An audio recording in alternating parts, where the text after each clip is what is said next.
Good afternoon everyone. ఈ మధ్య మనం న్యూస్‌లో మనీ బిల్ గురించి చాలా ఎక్కువగా చూస్తున్నాం. అసలేంటి ఈ మనీ బిల్? ఫస్ట్ మనం బిల్ అంటే ఏంటో చూద్దాం.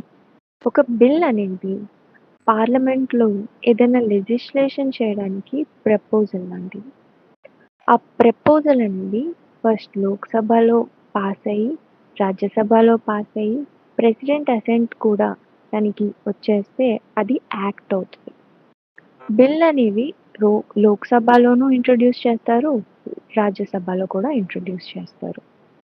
ఈ రకంగా మనకి బిల్స్ అనేవి మేజర్‌గా 2 టైప్స్‌లో ఉంటాయి. ఒకటి పబ్లిక్ బిల్, ఇంకోటి ప్రైవేట్ బిల్.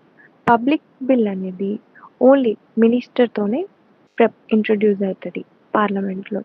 ప్రైవేట్ బిల్ అనేది ఎనీ ఎంపీ లేదా అదర్ థాన్ మినిస్టర్ ఎవరైనా ఇంట్రొడ్యూస్ చేస్తే అది ప్రైవేట్ బిల్ అవుతది. పబ్లిక్ బిల్స్ అనేది మనం చూస్తూ ఉంటాం. ఎక్కువ రూలింగ్ పార్టీ తరపు నుంచే ఇంట్రొడ్యూస్ అవుతూ ఉంటాయన్నమాట. ప్రైవేట్ బిల్స్ అనేది అపోజిషన్ పార్టీ వాళ్ళు ఎక్కువ ఇంట్రొడ్యూస్ చేస్తూ ఉంటారు. సో, పబ్లిక్ బిల్‌కి అప్రూవ్‌మెంట్ అంటే దానికి అప్రూవ్ అయ్యే ఛాన్సెస్ ఎక్కువుంటాయి. ప్రైవేట్ బిల్‌తో పోల్చుకుంటే. అలాగే ఒక పబ్లిక్ బిల్ గనక రిజెక్ట్ అయిపోతే దానికి పార్లమెంటరీ కాన్ఫిడెన్స్ మోషన్ అనేది చేయాల్సొస్తది. లేదా అది రెసిగ్నేషన్‌కి కూడా దారి తీయొచ్చు.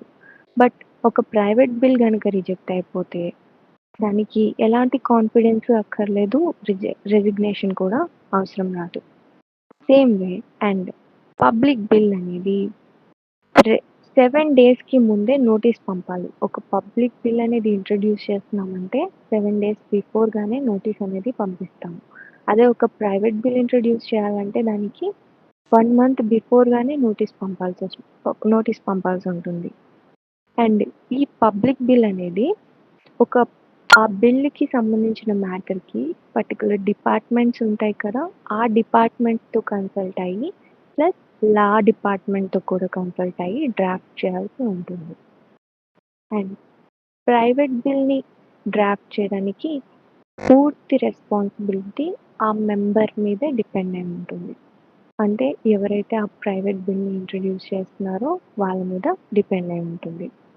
పార్లమెంట్‌లో ఇంట్రొడ్యూస్ అయ్యే బిల్స్‌లో జనరల్‌గా మనం 4 టైప్స్ చూస్తూ ఉంటాం.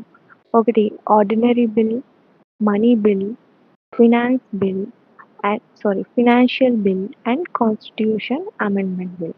ఆర్డినరీ బిల్స్ అంటే ఏదైనా ఫినాన్షియల్ సబ్జెక్ట్స్ కాకుండా వేరే ఏ మ్యాటర్‌కి సంబంధించిన బిల్స్ అయినా వాటిని ఆర్డినరీ బిల్స్ అని అంటాం.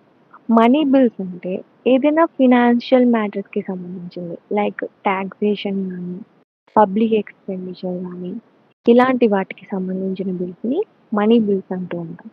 ఫినాన్షియల్ బిల్స్ అంటే ఏంటి?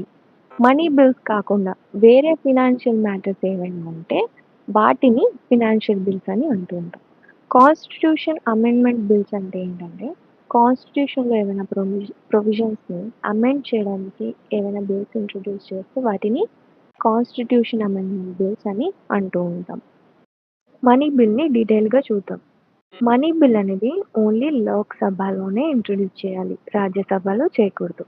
రెండోది మనీ బిల్ అనేది ఓన్లీ మినిస్టర్ చేతనే ఇంట్రొడ్యూస్ చేయబడాలి. ఏ ప్రైవేట్ మెంబర్ కూడా మనీ బిల్‌ని ఇంట్రొడ్యూస్ చేయడానికి వీల్లేదు. థర్డ్ వచ్చేసి మనీ బిల్‌ని ఇంట్రొడ్యూస్ చేసే ముందుగానే ప్రెసిడెంట్ రికమెండేషన్‌తోనే అది ఇంట్రొడ్యూస్ చేయాలి.